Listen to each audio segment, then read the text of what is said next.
Bienvenue sur les cours de Jean-Phi pour un nouveau chapitre, une nouvelle leçon consacrée aux racines de l'unité, d'abord dans C, puis dans un corps quelconque. On parlera de polynômes cyclotomiques et on démontrera, je pense, le théorème de Wedderburn. Alors tout d'abord, comme introduction, les racines de l'unité dans C.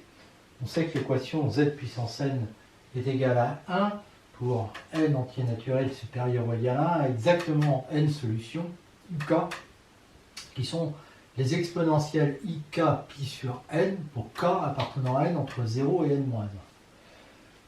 Donc UK est égal, c'est évident, à U1 puissance k, quel que soit k égale 1 jusqu'à n-1, et l'ensemble UN des UK est un sous-groupe de C multiplié et c'est un groupe monogène engendré par U1. Je ne démontre pas ça parce qu'on en a déjà parlé et c'est très évident. Donc UN est engendré par U1. On sait que pour que UK engendre UN, on a ça dans tous les groupes finis, il suffit que K et N soient premiers entre eux. Il y a donc phi N éléments qui engendrent N, phi étant la caractéristique de l'air. Je rappelle que phi N, pour tout entier, est supérieur ou égal à 1, ça nous donne le nombre d'entiers plus petits que N qui sont premiers avec lui. On les appelle les racines primitives de 1. Le polynôme cyclotomique psi N, pour n appartenant à n étoile, est égal au produit des x-1 où a est une racine primitive de 1. Donc psi n est égal à produit pour x moins, c'est les U1 à la puissance k, du moment que k et n soient premiers. Il est donc unitaire de degré phi n, ça c'est évident qu'il est unitaire et qu'il est de degré phi n. Et psi n appartient à c de x. Alors en fait on va voir qu'il est mieux que ça bien sûr, qu'il appartient à z de x et qu'il est irréductible dans z de x. Exemple pour n égale 1, c'est x égale 1, donc c'est x moins 1 égale 0, la racine c'est 1, psi 1 est égal à x moins 1. n égale 2, c'est x2 égale 1, qui a pour racine moins 1 et 1. Alors, moins 1 n'engendre pas, parce qu'avec 1, les puissances de 1 sont égales à 1. Par contre, moins 1, il engendre. Donc, psi 2 va être égal à x moins moins 1, c'est-à-dire x plus 1. On note déjà que ces deux polynômes sont dans z de x irréductibles. Petit 3, x au cube est égal à 1. Eh bien, il y a U0 qui vaut, on a 3, U0, U1 qui est égal à exponentielle de pi sur 3, et U2 qui est égal à, à 4 pi sur 3, mais c'est pareil qu'exponentielle moins 2 pi sur 3. Donc ils sont conjugués tous les deux. Donc ceux-là, ils engendrent, tout simplement parce que 1 et 3 sont premiers entre eux et que 2 et 3 sont premiers entre eux. Donc si 3 est égal à x moins u1, facteur de x moins u2 qui vaut ça. Et donc on va avoir quand on développe, c'est facile de voir que leur somme, là ça fait moins 1,5, moins 1 je veux dire, donc ça fait x2 plus x plus 1, 1 c'est le produit des deux. Alors lui aussi, il est irréductible dans z de x parce que si on prend par exemple le critère d'Eisenstein avec p égale 2, 2 ne divise pas ce terme-là, 2 au carré ne divise pas celui-là, et bien ça ne marche pas avec Eisenstein justement, ça ne marche pas, mais s'il n'était pas irréductible dans z de x, eh bien à ce moment-là, il aurait une racine, voilà, il serait factorisable en deux facteurs du premier degré, il aurait une racine, donc il y aurait un ax plus b, si vous voulez, avec a et b qui seraient dans z, et donc il aurait une racine x égale moins b sur a qui serait dans q. Or, les deux racines qu'il a, elles ne sont pas dans q. Donc voilà, il est irréductible. Petit 4, n égale 4, x4 est égal à 1 avec ces racines-là. Psi 4, alors ces deux-là, elles engendrent, celles-là, elles n'engendrent pas. Donc, de toute façon, facile à voir. 0, 1, 2, 3, 1 et il est premier avec 4 et 3 aussi. Donc, c'est ça qui fait x2 plus 1. Là, on peut appliquer Eisenstein, mais ça ne sert à rien.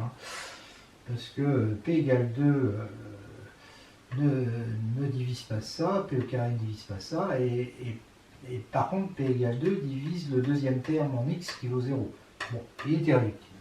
Pour n égale 6, on a ça, les racines c'est des trucs comme ça, hein.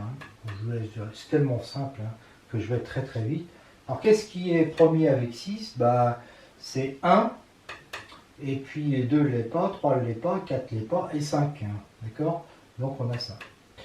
Et donc quand on développe ça, c'est facile de voir que ça fait ça, et que celui-là, il est irréductible pour les mêmes raisons que celui-là. Irréductible dans Z2X. Hein. Pour n égale 8, eh bien, on a toutes ces racines-là. D'accord. Alors là aussi, qu'est-ce qui va être premier avec 8? Bah, il y a 1, il y a 2 ne l'est pas, 3, ça marche, 4 ne l'est pas, 5, ça marche, 6 ne l'est pas, 7. Voilà. Et quand on multiplie ça par ça, comme les U1 et U7 sont conjugués, et ça par ça, comme U3 et U5 sont conjugués, bon, on a facilement ça. Hein. Et on trouve x4 plus 1. Alors lui, il était irréductible dans Z2x. Bon, on peut reprendre Eisenstein. Hein. P égale 2, on ne divise pas 1. P au carré ne divise pas 1. Et puis par contre, les termes en x, x2, x3 sont divisés par 2. Donc il est irréductible. Donc voilà, pour tous ces différents cas, là, 1, 2, 3, 4, 5, 6 et 8, j'ai pas fait 5, non. Eh bien, en tout cas, on trouve des polynômes qui sont dans Z de X et qui sont irréductibles dans Z de X. Des polynômes cyclotoniques.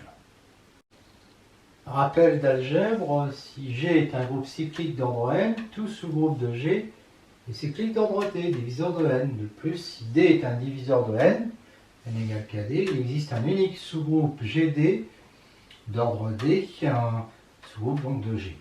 Et c'est quoi ce sous-groupe d'ordre D? Ben, c'est le sous-groupe engendré par A puissance K, où K c'est celui-là. Soit ED, l'ensemble des éléments de GD, générateur de GD. On sait que son cardinal c'est phi de D, parce que GD est un groupe cyclique d'ordre D. Maintenant, si on prend X appartient à G, son ordre D, c'est-à-dire le plus petit K tel que XK égale 1, qui K différent de 0 bien sûr, est un diviseur de N, et le sous-groupe engendré par X est un sous-groupe d'ordre D. Donc, c'est GD. D'accord? Et donc, comme X est générateur de GD, on peut dire que X appartient à ED. Donc, tout X appartenant à G appartient à un des ED. Donc, G est égal à l'union des ED. Cette union est disjointe parce que si X appartient à ED inter-ED', alors l'ordre de X est à la fois D et D'. Donc, D égale D'. Donc, on a cette relation-là. Et comme le cardinal de G c'est N et que ça c'est phi de D, on obtient ça. Donc tout ça c'est des choses qu'on a déjà racontées quand on a étudié les groupes finis notamment. Petit 2, soit oméga une racine énième de l'unité, donc racine de xn-1 qui lui appartient à z de x, et donc oméga est algébrique sur z, donc il y a un polynôme de degré minimal non nul vérifiant p de oméga égale 0, et les polynômes de z annulés par oméga, par exemple celui-là, sont des multiples de ce polynôme minimal p. Alors maintenant, si je considère xn-1 dans Q de x, parce que dans les démonstrations, tantôt on va le considérer dans z de x, et tantôt dans Q de x quand ça nous arrange. Il existe un unique p différent de 0 minimal, et cette fois-ci unitaire, parce que K est un corps. Q est un corps, pardon. Voilà, donc celui-là, on l'appelle le polynôme minimal unitaire, il n'y en a qu'un, quoi. Le polynôme minimal, souvent. Rappelons enfin, c'est ça qui est important, que z de x est factoriel, mais pas euclidien. La division euclidienne de x, par exemple, par 3x plus 1 est impossible. Et que q de x est principal, factoriel et euclidien. Donc là, q de x est beaucoup plus tranquille pour faire des démonstrations. Lemme. Si A et B sont des polynômes de z de x, on suppose B unitaire, B divisa dans Q de x. Donc A égale B fois C. A, il est dans z de x, B dans z de x, mais C, il est dans Q de x. Alors, C appartient, je me suis trompé, à z de x. Donc, on pourra dire que B divise A dans z de x. Supposons, donc, si en fait, si B unitaire divisa dans Q de x, si B et A sont dans z de x, que B est unitaire et B divisa dans Q de x, alors B divisa dans z de x. supposons C égale à ça, qui n'appartient pas à Z de X. Alors K, le plus grand J, tel que AJ, n'appartient pas à Z. J supérieur à K, donc, implique que AJ appartient à Z. Alors, il n'y en a peut-être pas. Hein. Donc, on considère A est égal à BC, donc il va être égal à ça. Donc, ça, c'est éventuellement nul. Hein. Et donc, ça me fait A moins ce truc-là qui a... Alors, de K plus 1 à N, on a que tous les CJ sont dans Z. Donc, ça, comme A appartient à Z de X, que B appartient à Z de X, ça appartient à Z de X, tout ça, ça va appartenir à Z de X. Donc, son terme le plus haut degré appartient à Z. Mais B est unitaire, hein, parce que si je fais passer ça de l'autre côté, ça va être égal à quoi? Ça va être égal à ça. Et B est unitaire, d'accord? Et B est unitaire, donc son terme de plus haut degré c'est 1. Puis ici, le terme de plus haut degré c'est quoi? C'est CK. Donc là, j'avais dit son terme que j'avais appelé A appartient à Z. J'ai donc A égale 1 fois CK. Ça appartient à Z, et ça fait CK. Donc CK est égal à A qui appartient à Z. Donc CK appartient à Z, on a une contradiction. Donc tous les CJ appartiennent à Z, et donc C appartient à Z de X, et donc on a bien B qui divise A dans Z.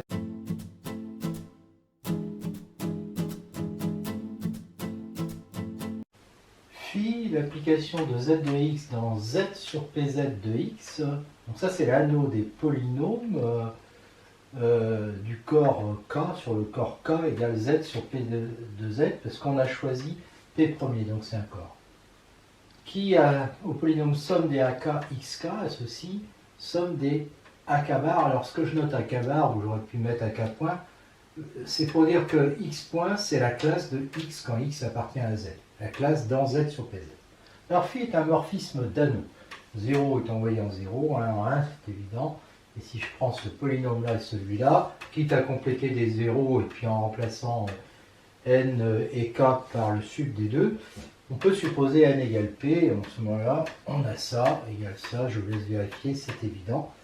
Et si on prend a fois b égale c, qui est ce polynôme-là, où les ck sont égaux à ça, ck bar est égal à ça, phi de a fois b est égal à ça, et phi de a fois b, c'est la somme de 0 à n des dk bar xk, où dk est égal à ça, c'est-à-dire à ck bar.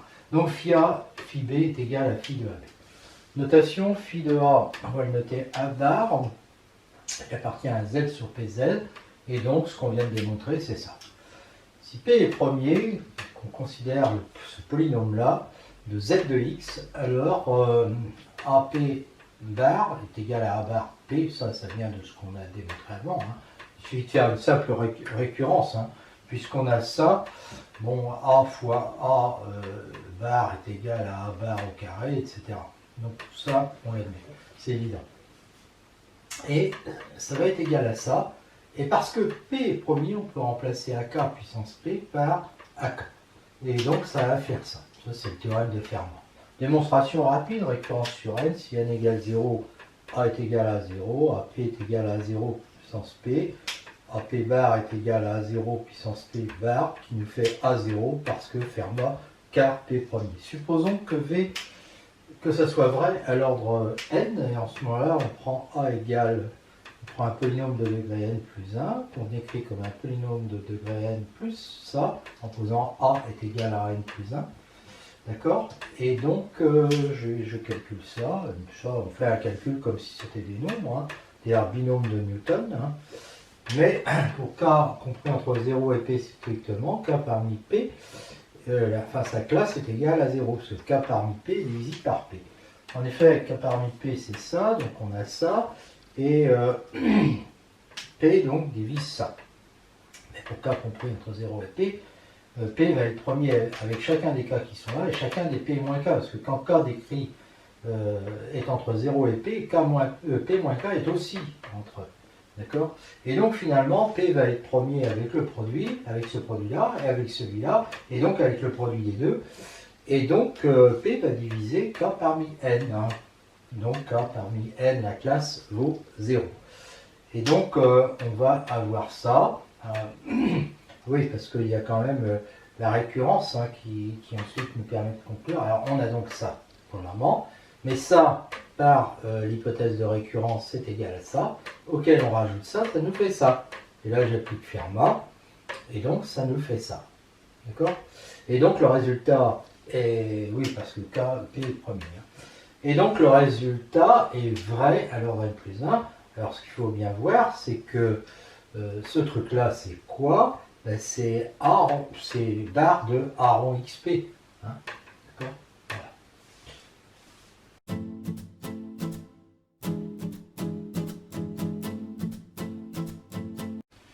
Si n est supérieur ou égal à 1, xn-1 est égal au produit des psi d pour d qui divise n. D évidemment positif. Démonstration, les racines nième de 1 sont les éléments du groupe G égale UN. Pour chaque D positif diviseur de n, l'ensemble des générateurs de l'unique sous-groupe GD d'ordre D est ED, le cardinal, phi D, et on a vu qu'on a G égale l'union disjointe des ED.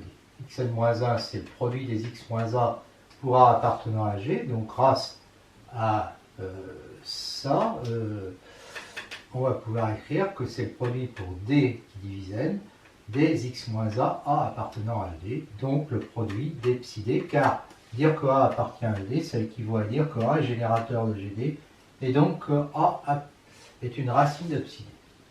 Donc c'est terminé. Pour n supérieur ou égal à 1, psi n appartient à un z de x. Démonstration par récurrence, évident si n est égal à 1, supposons le résultat vrai pour tout cas plus petit que n.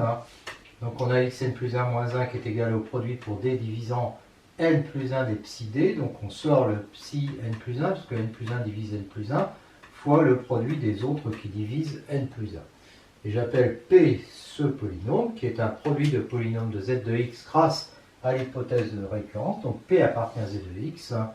De plus, quel que soit j, psi j est unitaire, donc P va être unitaire donc dans z de x. Et on a aussi xn+1 moins 1 qui est unitaire. Et on a cette relation avec un polynôme de z de x, ici, et un polynôme P qui est unitaire ici dans z de x. On a démontré précédemment qu'alors, si n+1 appartient à z de x, donc la propriété est vraie à l'ordre n+1, grâce au théorème de récurrence, elle est toujours vraie. Théorème, maintenant, on va démontrer que pour n supérieur ou égal à 1, le polynôme cyclotomique, si n, est irréductible dans z de x, donc aussi dans q de x. La démonstration, c'est évident pour n égale 1, puisque le polynôme c'est x-1. Désormais, on suppose n supérieur ou égal à 2. On prend A, une racine primitive de l'unité, donc elle engendre un. P est premier, ne divisant pas n, donc P et n sont premiers entre eux, et donc B égale A puissance P appartient aussi à un et L primitif, c'est-à-dire engendre un. A, B sont algébriques sur Q, car racine de xn-1, soit fg leurs polynômes minimaux respectifs, a priori dans q de x, parce que ils sont aussi algébriques dans z de x, mais z de x n'est pas un, mais z n'est pas un corps. Hein, z n'est pas un corps, et donc le polynôme minimal n'est pas toujours défini, alors que q de x, oui, que q est un corps. Et fg unitaire et irréductible. Ça, on a vu ça dans le chapitre sur les extensions de corps.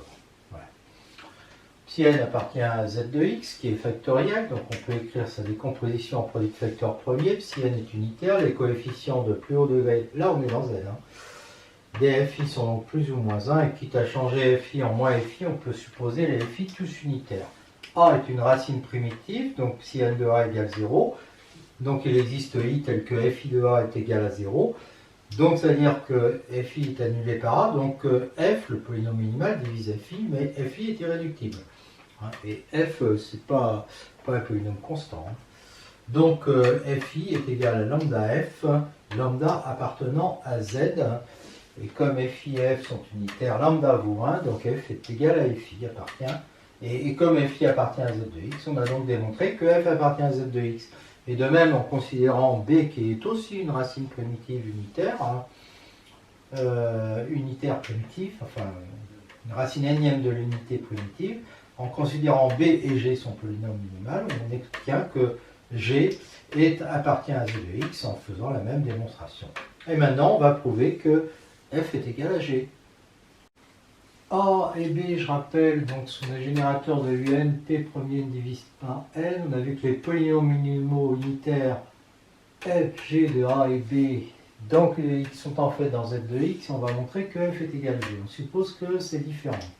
On sait que n est supérieur ou égal à 2 parce que la démonstration dans le cas n égale à 1 présente aucun intérêt. Si n de A est égal à 0, donc f, qui est le polynôme minimal de A, divise psi n dans q de x, mais comme f et psi n sont dans z de x et que f est unitaire, f divise psi n dans z de x. De même, g dans z de x. f et g sont irréductibles dans z de x, donc fg divise psi n dans z de x, donc psi n est égal à f fois g fois q dans z de x.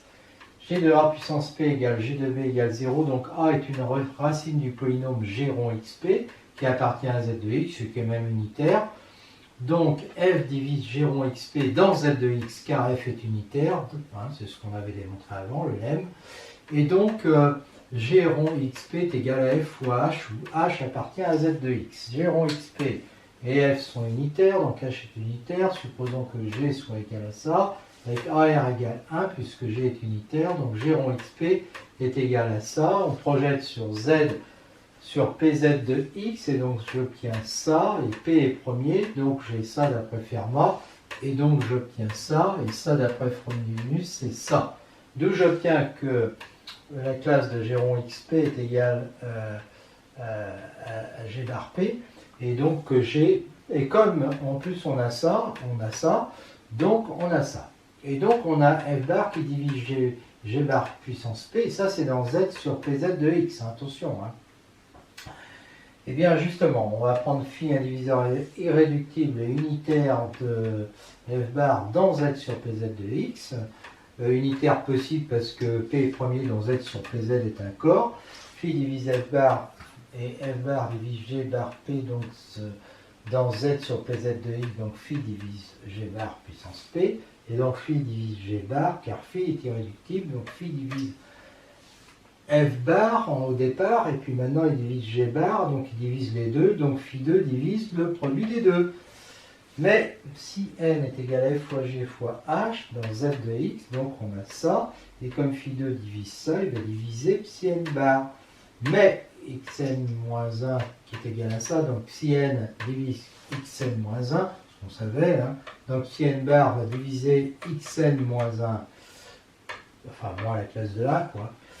Donc on a ça dans z sur pz de x, et donc on a ça, d'accord. On dérive cette relation dans z sur pz de x, c'est possible, parce que ça on va faire encore une fois, et donc on obtient ça, et donc phi divise classe de n, x, n-1. Alors ça, c'est pas un polynôme nul parce que n est supérieur ou égal à 2 et que p ne divise pas n. Donc classe de n n'est pas égale à classe de 0 dans z sur pz. Donc phi irréductible divise nx-1, xn-1, donc phi divise nx, et comme il est unitaire, on peut même dire qu'il va diviser x, et qu'il sera même égal à x. Donc, puisque x est unitaire. Hein. Donc, ça voudrait dire que x divise xn, x puissance n moins 1, puisque phi divisait xn moins 1.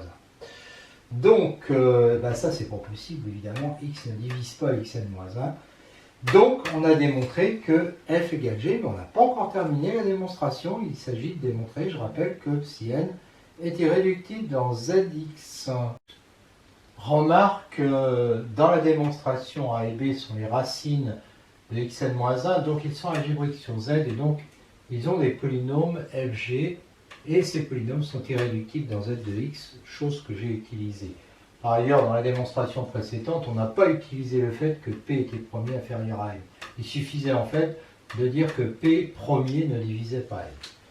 Bon, je finis la démonstration avec A qui appartient à UN, primitive, donc deux polynômes minimal F.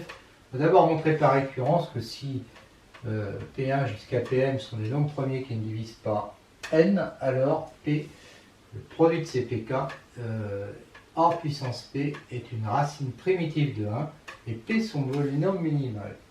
C'est vrai pour N égale 1, puisque A puissance P est égal à A puissance P1, qui est une racine primitive, car P1 et N sont premiers entre eux, et de plus on vient de voir que F est le polynôme minimal de A puissance P1. Supposons la propriété vraie jusqu'à l'ordre M supérieur ou égal à 1, on considère P qui est égal à ça, tous les PK sont des nombres premiers qui ne divisent pas N, hein.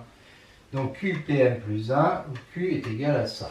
A puissance P est égal à A puissance QPM plus 1 est égal à oméga puissance Pn plus 1 avec oméga égale A puissance Q, c'est-à-dire ça, qui est une racine primitive de polynôme minimal f d'après l'hypothèse de récurrence. Pm plus 1 est premier, ne divise pas n, donc oméga à la puissance Pm plus 1 est une racine primitive, et on a vu que son polynôme minimal est celui de oméga. Donc c'est f, hein, c'est ce qu'on avait démontré avant. Donc le résultat vrai est vrai à l'ordre n plus 1, donc toujours vrai d'après le théorème de récurrence. On garde toujours A, on prend une autre racine primitive B, différente de A. Donc B était un A puissance P, avec P et N premiers entre eux. On considère la décomposition en produit de facteur premier de P, donc comme ça. P et N sont premiers entre eux, donc aucun des PK ne divise N, donc d'après la première partie, F est le polynôme minimal de B. Donc F est le polynôme minimal de toutes les racines primitives. Donc si B est une racine de psi n, c'est une racine primitive, donc c'est une racine de F. Comme les racines de psi n sont simples, on en déduit que psi n divise F, mais comme F divise psi n, on a donc psi n qui est égal à lambda F. Mais F et psi n sont unitaires, donc psi n est égal à F, et comme F est irréductible dans Z de X, on en déduit que psi n est irréductible dans Z de X, et on a terminé cette longue démonstration. Remarque, soit P un nombre premier, alors somme de 0 à P-1 des X puissance K, qui est un polynôme dans Z de X, eh bien c'est tout simplement le polynôme cyclotomique d'ordre P, et donc il va être irréductible. En effet, les oméga K égale exponentielle de Zk pi sur P sont égaux à cette racine primitive à la puissance K, d'accord? Donc tout ça, ce sont les racines primitives de psi P, et psi P c'est égal donc au produit des X moins oméga K pour K allant de 1 à P moins 1. Et là, il manque juste le facteur X moins 1. Autrement dit, c'est XP moins 1 sur X moins 1. Parce que XP moins 1, lui, est égal à X moins 1 fois ça. Et quand on fait cette division, hein, c'est très classique, avec les suites géométriques, on trouve que ça fait somme de 0 à P moins 1 de XK. Hein. Donc, c'est terminé.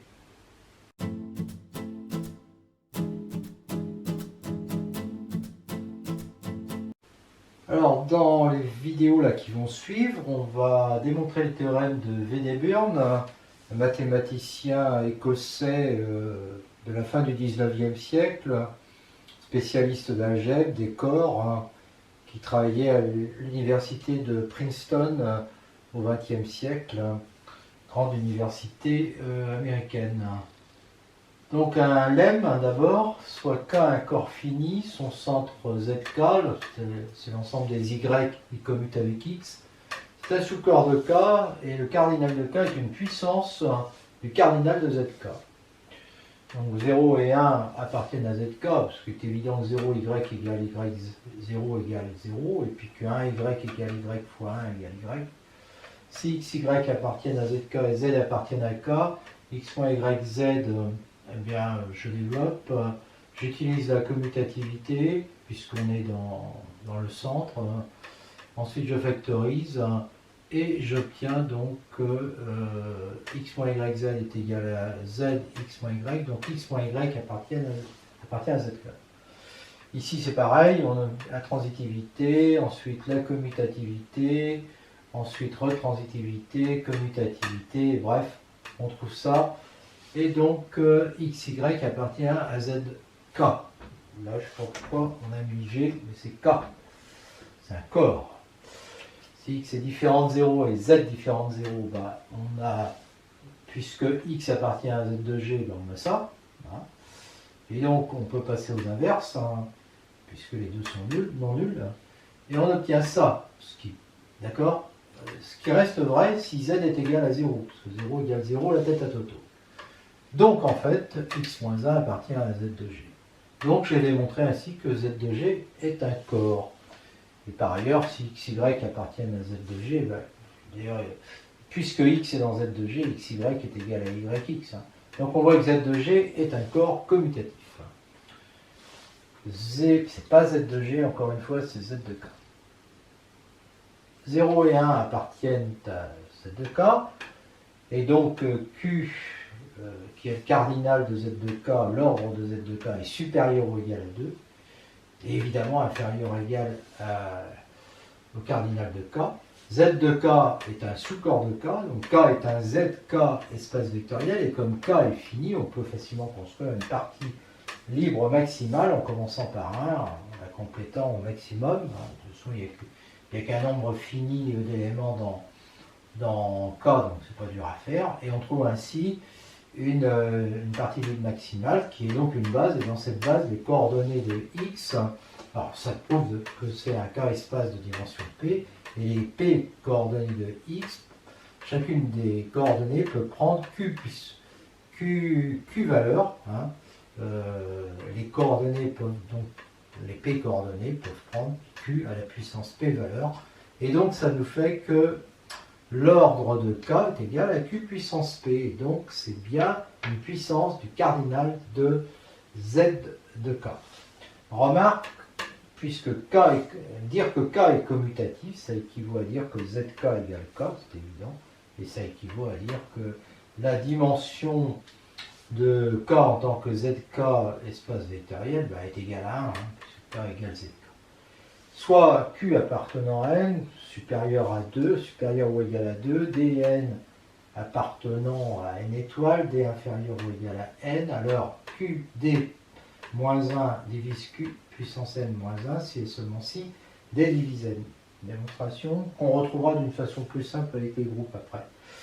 On fait la division euclidienne de n par d, qui donne ça, et on observe que qn moins 1 peut s'écrire q puissance dm fois, oui, c'est n, c'est dm plus r, donc ça fait q puissance dm fois q puissance r moins 1, égale q puissance r vecteur de q puissance dm, moins 1, j'ai moins qr, donc plus qr moins 1.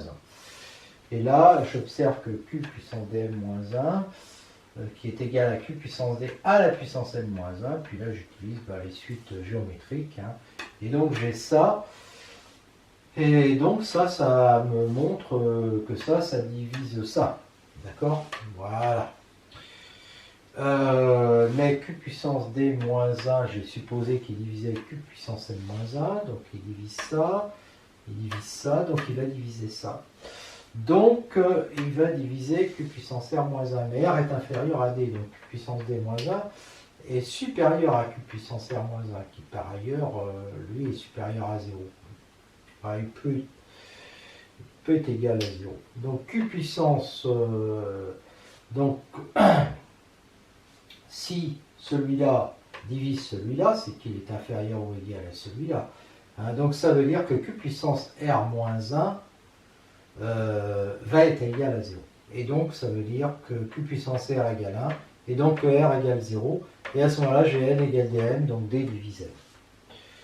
Voilà, et réciproquement, si d divise n, n égale dm, donc j'ai ça, et je réutilise ce que j'ai fait avant, qui montre que q puissance d moins 1 divise bien q à la puissance n moins 1, et c'est...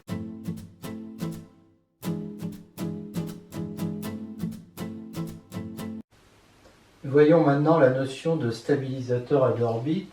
Stabilisateur de x appartenant à k étoile, c'est l'ensemble des y qui commutent avec x. Les y appartiennent à k. Hein. Kx est un corps, sous-corps de k, et z de k, le centre de k, est inclus dans kx. Comme pour z de k, on va en déduire que kx est un z de k espace vectoriel de dimension d, et donc son cardinal sera une puissance de q. Q, je rappelle que c'est le cardinal de z de k.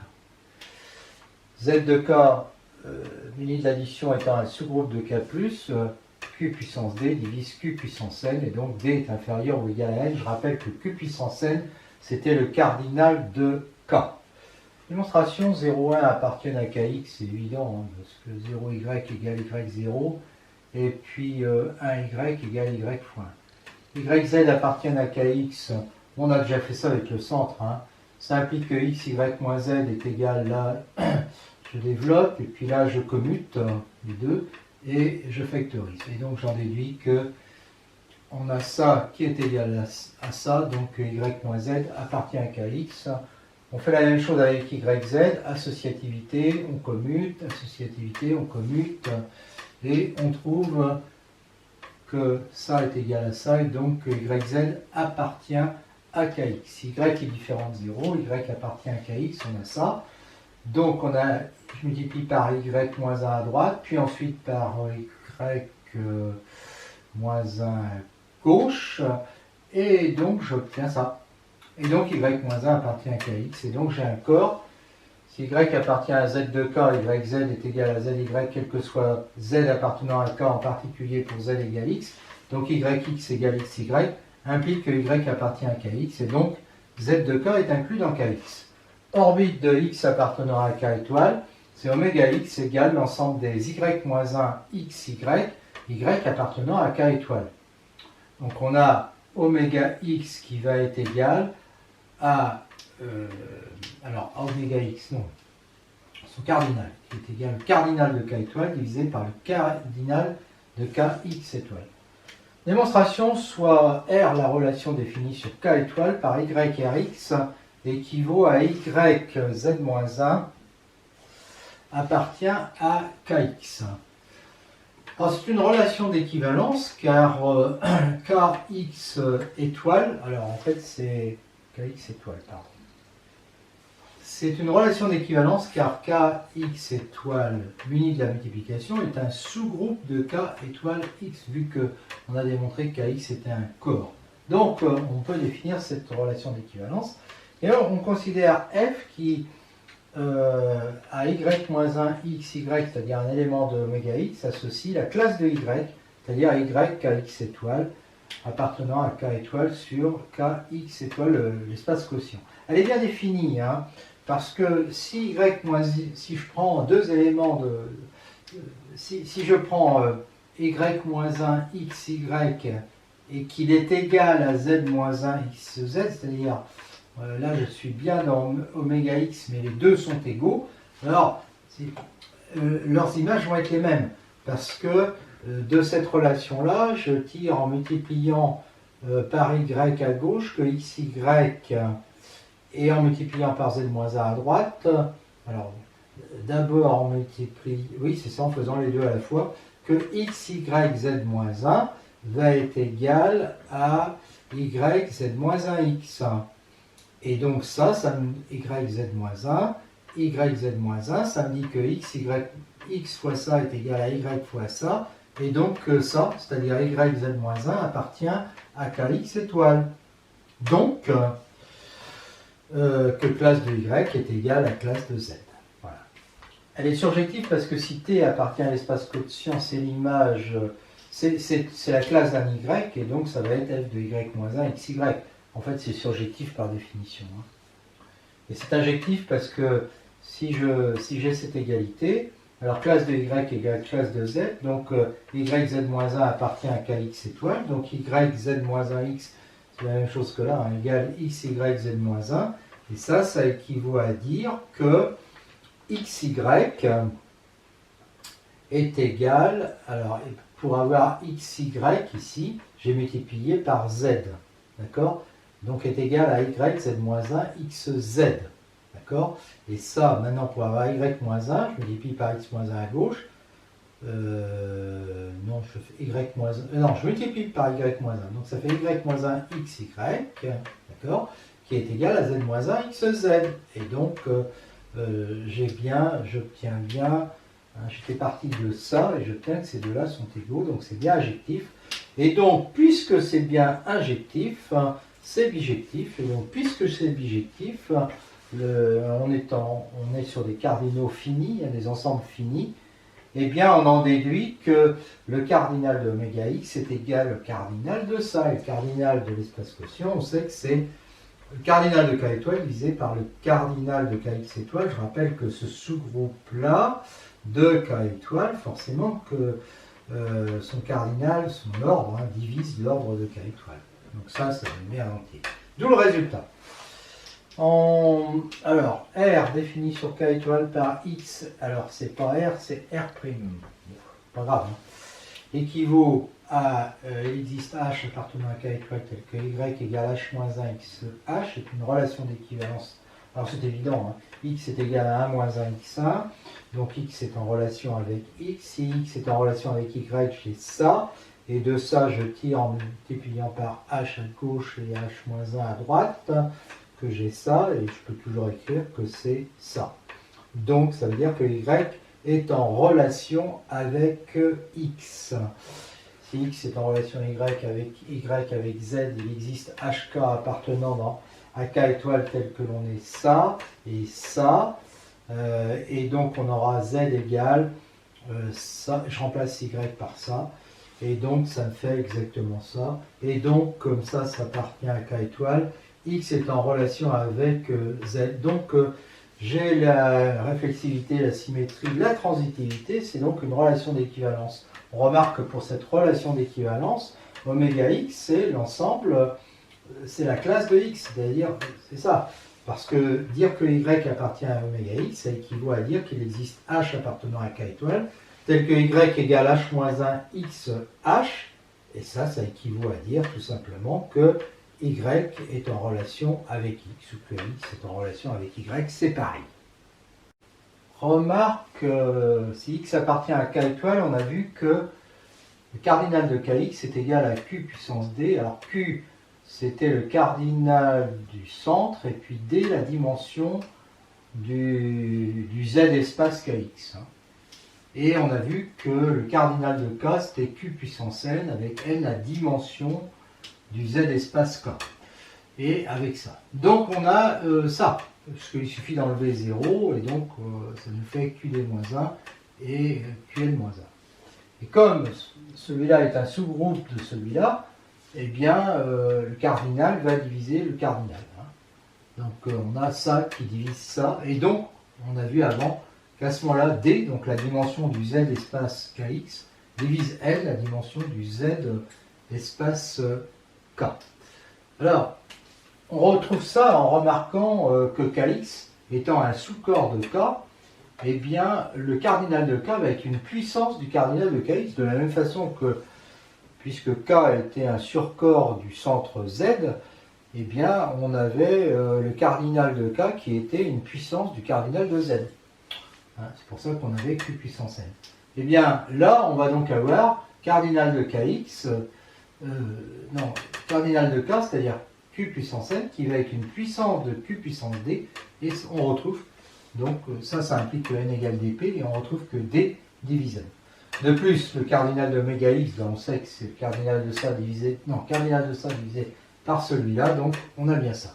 L'équation en classe, x appartenant à k étoile, k commutatif, si et seulement si le cardinal de k étoile est égal au cardinal du centre, étoilé bien sûr. Si g est non commutatif, ça va être égal à ça, plus la somme, plus une somme finie de toutes les classes, de toutes les orbites qui ne sont pas réduites à un élément, qui ne sont pas des singletons. Et on va voir que ça équivaut à dire que leurs représentants n'appartiennent pas à z de k. Elles sont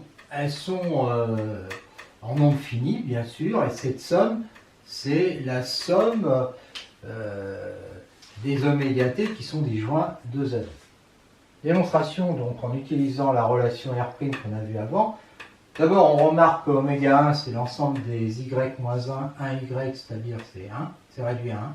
Donc voilà une orbite réduite à un élément, c'est un singleton. Si x appartient à k étoile, oméga x, dire ça équivaut à dire qu'on a ça quel que soit y. Donc dire ça équivaut à dire que xy égale yx, quel que soit y appartenant à k étoile, donc ça équivaut à dire que x appartient à z de k étoile. D'accord? Donc en fait, z de k étoile, ça va être la réunion de toutes les orbites réduites à un élément. Voilà. Et elles sont réduites à un élément. Voilà, c'est tout. Les joints des orbites. Si k est égal à z de x, bon, il n'y a pas de problème. le corps est commutatif, K étoile est égal à Z K étoile, et toutes les orbites sont des singletons.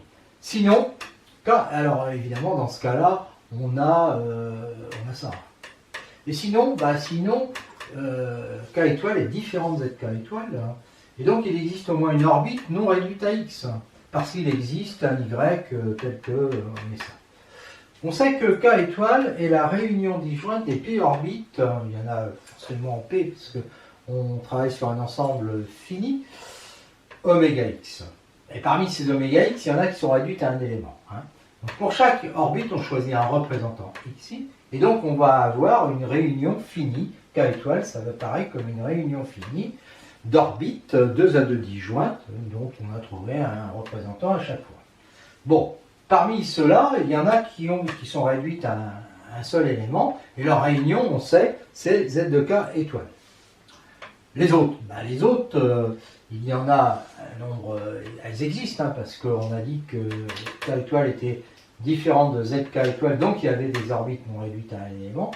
Eh bien, on va considérer dans cette réunion, donc ceux-là, et ils forment une réunion disjointe aussi, parce que là, on avait une réunion disjointe, mais bon, elle est plus petite, hein, donc c'est une union, quitte à changer les indices, je l'appelle union de 1 à R, des oméga xi, alors cette fois-ci, où ceux-là ne sont pas réduits à un élément, tout simplement parce que xi n'appartient pas au centre.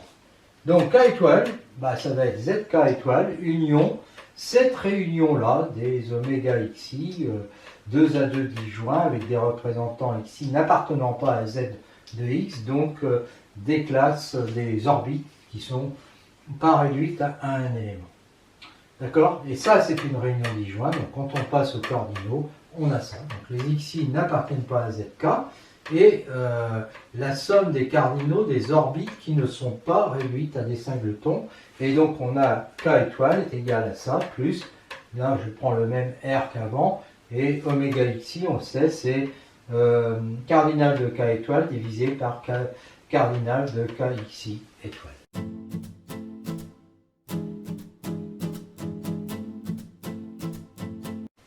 Alors, nous allons terminer maintenant la démonstration.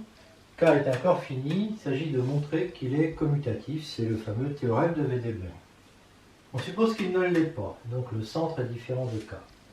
Xn-1 est égal au produit des cyclones cyclotomiques, et donc quand je l'applique à Q, ça fait Qn-1 égale le produit des psi-m de Q. De même, Qd-1 est égal au produit des psi-m de Q. Donc, oméga x, qui est égal à la division des deux, va être égal à ça, ce qui revient à faire le produit des psi-m de Q pour m qui divise n, mais ne divise pas 2. L'ordre de K étoile est égal à l'ordre de ZK étoile plus la somme des cardinaux de oméga x. Qn-1 est égal, Qn-1, ici, égale Q-1 plus la somme des cardinaux d'oméga x. Alors, ce qu'il faut bien voir, c'est que ici, comme on a ça, que D est inférieur à N, pour M égale N, j'obtiens, le M égale N, il va être dedans ce produit. Et donc, j'obtiens que psi M de Q divise chacun des oméga x qui sont ici. D'accord? Donc, qu'est-ce qu'on voit? On voit que psi M divise ça, et il divise ça. Donc, il va diviser ça. D'accord? Alors, il va diviser ça, et donc, psi M de Q va être inférieur ou égal à Q-1. Remarquons que psi M de Q est différent de 0, car Q est supérieur ou égal à 2, donc Q à la puissance n est différent de 1. Ce Q-1, là, il est supérieur ou égal à 1. Qn de Q, c'est le produit des Q moins AI, où les AI sont les phi n, il y en a phi n, racine primitive de l'unité. Quel que soit I, on a une égalité triangulaire. Alors, on la voit ici, valeur absolue de K, valeur absolue de Q moins AI, c'est plutôt ça, et valeur absolue de AI. Alors, en fait, elle est stricte, parce que si on regarde le dessin, le point A, il n'est pas entre 0 et 1. D'accord? Tout simplement parce que AI est différent de 1. Parce qu'il y a deux racines de l'unité sur cet axe. Il y a moins 1 et puis 1. Donc, mais moins 1 est en dehors du segment. Donc, Q est inférieur à ça. Et donc, valeur absolue Q-i est supérieure à Q-1.